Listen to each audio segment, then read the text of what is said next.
راتلونکې برخه زما نوي کسان پکار دي داسې مسلکي کسان چې په ترکیه کې کومه جرمي سابقهونه لري تر 15 ورځو پورې یو هم نه غواړم چې قرارګاه ته راشو په قرارګاه کې څه کوئ د قرارګاه په 100 متره کې هم باید ونه وینم مخ دې خواته راوړه به زویه وړوه هله دې خوا راوړه وړوه خیر دی ما وسوسوي هله ګرانې ستاسو زوی جانه زموږ سترګې سم کار نه کوي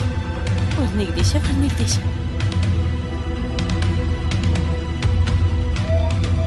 وای